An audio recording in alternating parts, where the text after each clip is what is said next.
नमस्कार, मैं निशा शर्मा और आप देख रहे हैं न्यूज 21 का स्पेशल प्रोग्राम बयान में। आज सियासत से लेकर धर्म के मंच तक बयानों के ऐसे तीर चले जिन्होंने सत्ता और परंपराओं की नींव को हिला दिया। कहीं प्रयागराज के संगम तट पर पदवी की जंग है तो कहीं राजस्थान की शांत फिजाओं में गुजरात मॉडल का खौफ। आज के हमारे तीन मुख्य बयानवीर हैं जगत गुरु रामभद्राचार्य, पवन खेड़ा और गोविंद सिंह डोटासरा। चलिए आपको सुनाते हैं वो बयान जिन्होंने आज दिन भर हलचल मचाई रखी। पहला बयान, प्रयागराज में मौनी अमावस्या स्नान को लेकर शुरू हुआ विवाद अब संतों के बीच वाक युद्ध में तब्दील हो गया है। स्वामी अभिमुक्तेश्वरानंद के धरने पर प्रहार करते हुए जगत गुरु रामभद्राचार्य ने दो टूक जवाब दिया। उनके साथ कोई अन्याय नहीं हुआ, बल्कि उन्होंने स्वयं नियमों का उल्लंघन कर अन्याय कर दिया है। आइए आपको रामभद्राचार्य का ये बयान सुनाते हैं। नहीं, अन्याय उनके साथ नहीं हुआ, उन्होंने अन्याय किया है। नियम ये होता है कि हम लोग भी, मैं तो जगत गुरु हूँ, वो तो अभी जगत गुरु भी नहीं है। नियम यह है कि गंगा तक रथ से नहीं जाया जाता। जब पुलिस ने रोका था उनको कि आप मत जाइए, हम लोग स्वयं संगम में पैदल जाते हैं, तो अन्याय उन्होंने किया था। सरकार ने नोटिस दिया कि मुक्ता आपको जो है किसने जो है बिल्कुल ठीक सरकार ने नोटिस दिया है, सब कुछ उचित है। सुप्रीम कोर्ट का नियम नहीं मान रही सरकार। सुप्रीम कोर्ट का भी नियम नहीं मान रही है सरकार। सुप्रीम कोर्ट कहाँ नियम है? शंकराचार्य को लेके भी सवाल उठे हैं। अभी सुप्रीम कोर्ट ने शंकराचार्य को बनाया ही नहीं। मुख्य सवाल दूसरा ये है कि कृष्ण शास्त्री जी कह रहे हैं कि 4 बच्चे होना अनिवार्य है, 2 घर के लिए, एक हिंदू राष्ट्र के लिए, एक आरएसएस के लिए। ठीक है, आगे चलिए। पूर्व मुख्यमंत्री दिग्विजय सिंह जी कह रहे हैं कि भारत के अंदर जो है हिंदू शब्द का उपयोग किया जाता है, हिंदू शब्द फारसी का है, भारत में कोई हिंदू है ही नहीं है। मैं स्पष्ट कहूँ, नहीं मुझे बोलने दिया जाए। दिग्विजय सिंह को शास्त्र में कुछ भी नहीं आता। मैं जैमिनी संहिता का उदाहरण दे रहा हूँ, मधुक शरंत हिंदवः। मेरु तंत्र का उदाहरण दे रहा हूँ। हिमालय में समारभ्य जावदिंदु सरोवरम तत्रस्थाया प्रजा सर्वसा हिंदव इत परिचक्षते। वहीं दूसरी ओर कांग्रेस के वरिष्ठ नेता पवन खेड़ा ने शंकराचार्य स्वामी अभिमुक्तेश्वरानंद का पक्ष लेते हुए सीधे प्रधानमंत्री नरेंद्र मोदी और सरकार की नीयत को कटघरे में लाकर खड़ा कर दिया। पवन खेड़ा ने बयान दिया कि मोदी सरकार की नीतियों पर सवाल उठाने की कीमत शंकराचार्य को चुकानी पड़ रही है। आइए पवन खेड़ा का ये बयान आपको सुनाते हैं। ये क्रोनोलॉजी आपने देखी, क्रोनोलॉजी समझने के लिए ये वीडियो चलाया गया। कैसे प्रधानमंत्री एक विवाह के कार्यक्रम में नतमस्तक होते हैं शंकराचार्य जी के सामने। शंकराचार्य जी के मन में जो आता है, जो उनको सही लगता है, जो सवाल वो उठाते हैं, जो निंदा वो करते हैं, वो आपने सुनी। और उसका नतीजा ये कि शाही स्नान करने से उनको ना केवल रोका गया, पिछले 48 घंटे से स्वामी अभिमुक्तेश्वरानंद जी बिना जल, बिना अन्न के भारी ठंड में धरने पर बैठे। माफी तो बहुत दूर की बात है कि प्रदेश के मुख्यमंत्री या प्रशासन के लोग माफी मांगे, ये तो बहुत दूर की बात है। भैया मोबाइल साइलेंट कर दो प्लीज। उल्टा आधी रात को 12 बजे एक नोटिस आ गया उत्तर प्रदेश सरकार से। उस नोटिस में यह कहा जाता है कि साहब हम तो आपको शंकराचार्य नहीं मानते। ये घमंड की पराकाष्ठा, ये इसको कहते हैं विनाश काले विपरीत बुद्धि।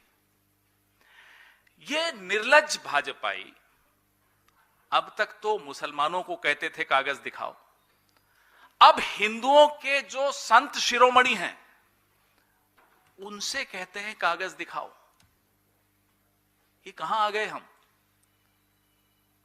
ये स्थिति कैसे आई कि जो नारे लगाते थे बटेंगे तो कटेंगे, देश को तो धर्म पे, भाषा पे अलग अलग विवाद पैदा करके बांट ही रहे हैं, हिंदू धर्म को भी बांटने के लिए खुद निकल कर आ गए। लानत है ऐसे लोगों पर। नारों में कुछ और हकीकत ये जो आपने वीडियो में देखी। अब शंकराचार्य जो सनातन के सिरमौर माने जाते हैं, होते हैं, कोई डीएम तय करेगा, प्रशासन तय करेगा, कोई मुख्यमंत्री तय करेगा कि वो शंकराचार्य हैं या नहीं है। आप हैं कौन, आपकी औकात क्या है। और अब आखिर में बात करते हैं राजस्थान की, जहां पर पीसीसी चीफ गोविंद सिंह डोटासरा ने भाजपा सरकार द्वारा लाए जा रहे अशांत क्षेत्र विधेयक डिस्टर्ब एरिया एक्ट को लेकर सरकार की घेराबंदी कर दी है। डोटासरा ने इसे काला कानून करार कर दिया है। आइए डोटासरा का ये बयान आपको सुनाते हैं। ये सरकार पर्ची से बनी और मैं बार बार कहता हूं कि ये सरकार अपने विवेक से काम नहीं करती है। इनके पास में पर्ची आती है और उस पर्ची को ही ये पढ़ने का काम 2-2.25 साल से कर रहे हैं। ये जो पर्ची आई है ये गुजरात मॉडल की पर्ची आई है और दिल्ली से पर्ची आई है।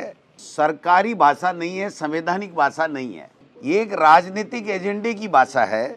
संवैधानिक भाषा ये हो ही नहीं सकती।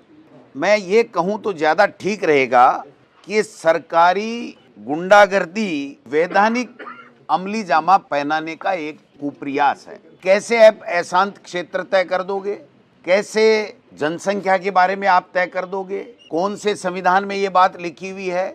आप केवल शांति नहीं डर का माहौल पैदा करना चाहते हो, दंगे रोकना नहीं दंगे भड़काने का काम करना चाहते हो। आप अपनी सरकार की नाकामी को छिपाने के लिए इस तरीके के गुजरात मॉडल को लेकर के आते हो जिसमें भय है, डर है, कहीं भी शांति है नहीं, कहीं संविधान है नहीं। मैं समझता हूं कि आज कहेंगे एरिया डिस्टर्ब है, कल कहेंगे जिला डिस्टर्ब है और परसों पूरा का पूरा लोकतंत्र डिस्टर्ब हो जाएगा। ये इस तरीके का जो प्रयास कर रहे हैं ये संविधान के खिलाफ है। जो कानून लेकर के आए हैं आर्टिकल 300A हमारे संविधान का, जिसमें हर व्यक्ति को अपनी संपत्ति के ऊपर पूरा कानूनी अधिकार प्रदान करता है, उसका उल्लंघन है। ये समानता का जो अधिकार है आर्टिकल 14 संविधान का उल्लंघन है। अधिकारियों का बोलबाला हो, लोकतंत्र खत्म हो, सरकारी गुंडागर्दी हो, ये इस तरीके के बिल ला करके शांत क्षेत्रों को, शांत राजस्थान को अशांत बनाने की एक षड्यंत्र है।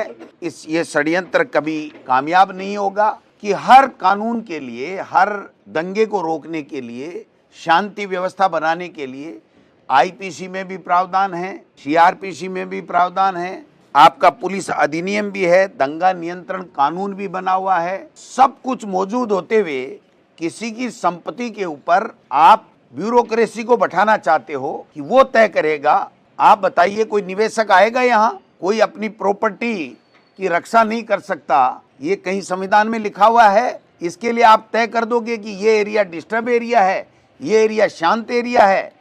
तो आप बताइए कि उस डिस्टर्ब एरिया में कौन अपने बच्चों को रखेगा, कौन संबंध करेगा, किस तरीके का कानून लेकर के आने की बात करते हैं। मैं समझता हूं कि ये जो सारा का सारा षड्यंत्र किया जा रहा है ये केवल और केवल इस शांत राजस्थान प्रदेश को अशांत करने का एक असफल प्रयास है। सरकारी असफलता को छुपाने का एक असफल प्रयास है। सरकार की नाकामियों को छुपाने के लिए जो जनता के मुख्य बिंदु हैं, जनता के जो मुद्दे हैं जिस पे 2.25 साल से ये काम नहीं कर पा रहे हैं, उन मुद्दों पे राजस्थान की विधानसभा में बात ही नहीं हो, प्रदेश में कहीं पर भी इस तरह की बात ही नहीं हो। केवल और केवल धार्मिक उन्माद फैलाओ और धार्मिक उन्माद फैला करके अपनी राजनीतिक रोटियां सेको, इससे ज्यादा कुछ भी नहीं है। ये संविधान को इसीलिए चेंज करना चाहते थे कि अपना संविधान अपने हिसाब से ये करें जिससे इनका एजेंडा जो है वो एजेंडा इनका स्थापित हो और यही राज करें, कभी दूसरे का कोई राज आ ही नहीं सके।